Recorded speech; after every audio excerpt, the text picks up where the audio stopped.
بيك يا احمد.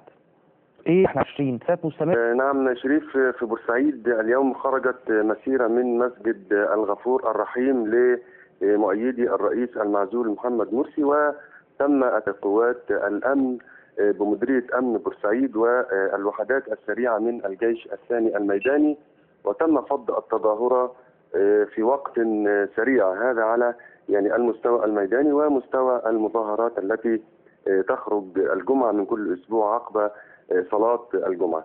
هذا ما حدث في بورسعيد. ايه يعني اعملي مقارنة اذا كان من الممكن ما بين النهارده والجمعة اللي فاتت. هل هي نفس المظاهرات بنفس الزخم بنفس التنظيم ولا مختلفة؟ اكثر ام اقل؟ هو بالفعل شريف هو أقل زخما من الأيام الماضية، يعني عندما تتقدم الأيام وتزداد عمليات التأمين وعمليات وضع كردونات شديدة الحصار من الجيش والشرطة كلما انحصرت هذه التظاهرات.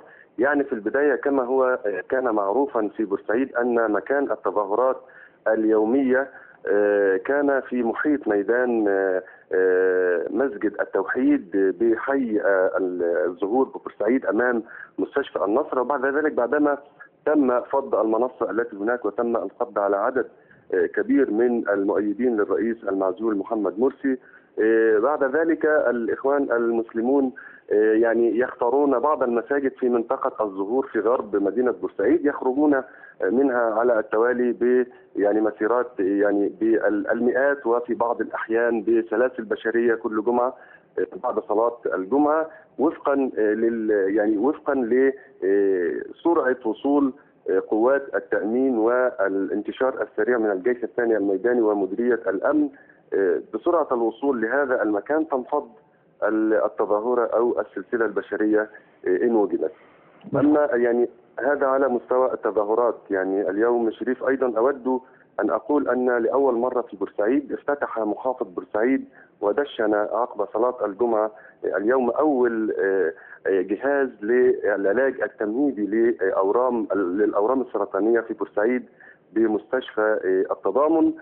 وقال محافظ بورسعيد اللواء سماح قنديل أن هذا الجهاز سيكون نواة لإقامة أول مركز في بورسعيد لعلاج الأورام السرطانية. أيضا بورسعيد استقبلت اليوم ولأول مرة شريف دعا محافظ بورسعيد وقبل فكرة من أحد مستشارين التحكيم الدولي في مجال السياحة وهو محمد جبر عناني بإقامة مهرجان للتسوق في بورسعيد لانتعاشها اقتصاديا مرة أخرى ومحاولة بث وضخ الحياة في مدينة بورسعيد من الناحية التجارية. استقبلت مدينة بورسعيد اليوم أكثر من 50 أتوبيس سياحي.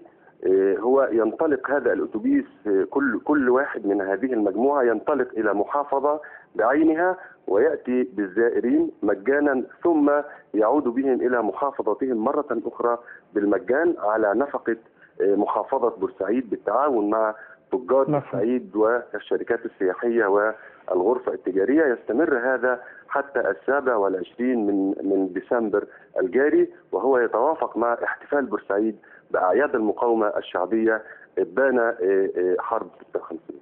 بشكرك شكرا جزيلا زميلنا أحمد جمال. احنا عايزين نتجه للسويس كمان، معانا زميلنا سيد نون.